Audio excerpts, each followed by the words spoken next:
Hello, you're welcome back to Project Management Demystified. Right, so this is episode 15, I think, no, 16 of our Agile Project Management series. And I think because I've been in the last couple of episodes, last episode at least, I've touched on one of the other events, and previously I've spoken about daily stand-up and sprint retrospective, and I spoke about sprint review in the last episode. So I was thinking, let me just pick one other event, which is sprint planning. So with sprint planning, the Scrum Master is helping the team to I'm thinking of the word, would I say select or understand the work that they can realistically do within the 2 weeks. If it's a 2-week sprint. 2-week sprint is common, so that's the reason I'm defaulting to 2 weeks. So the work that they can realistically complete in the sprint. And there's a prerequisite for sprint planning. Before the sprint planning happens, there should have been some form of backlog refinement, or they sometimes call it backlog grooming. And it doesn't even have to be an official call with the product owner or someone. It's just a picture, a mental picture or conversation or chat to say, okay, the sprint planning is happening maybe next week or in 2 days' time or in 3 days' time. What is your priority? So the Scrum Master is asking the product owner, what is your priority? What are some of the things you think should be a candidate for the next 2 weeks? So Scrum Master and the product owner go through it together and say, okay, pick up this, pick this up. And we'll prioritize that and then go into the sprint backlog. So on the day of the sprint planning, the team come together, start picking up work. So pick up work number 1, and who will be able to work on that, and someone volunteers, so you assign it to someone, but so usually people should volunteer. So pick this up, pick work number 1, pick work number 2.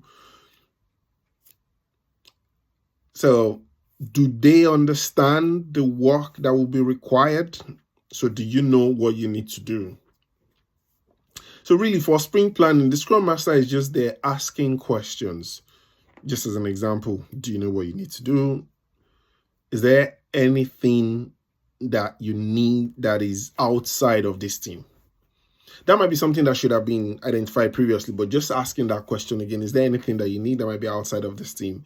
Because that's thinking ahead, because that could be a blocker. You could complete a part of that work and realize that, oh, you need an input from another team, and that team have 2 weeks SLA, and they won't get back to you until 2 weeks time or in 5 days time. Then you won't be able to complete that work mid-sprint. So things like that needs to be understood. If there's still further work or elaboration required on that piece of work, you might put it back on the backlog, and then we can do some elaboration to understand, maybe engage with the team, with the other team early. So by the time we'll be picking up the work, we'll target it to coincide with when we can pick it up and then complete it within a sprint. So are there dependencies? How long do you think the work can take? Is this something that can be done within a sprint? Do we need to slice it? So sometimes we say value slicing. There's also functional slicing. So you can slice by design, analyze, design, build, and tests, and deploy if your team is the one deploying. But you can also slice by value, to say, this is the value that should be delivered, maybe login, for instance, or develop the privacy concerns governance, or develop a pack. Just slice it that it can be done within 2 weeks. But some work might not be feasible. So I'm trying to be practical here. Somewhat in some instances, it might not be feasible to break something down to fit into 2 weeks. So those kind of work, depending on how the team is structured, or if the team is comfortable, you can pick up the work and find a way to let it span across multiple teams. I know that might be controversial, but the goal is not to whip people in line to follow Agile or Scrum, but to get the work done, add value to customers or to clients. That is the goal. That is the goal. So picking up the work, understand how long the work how long it would take for the work to be done.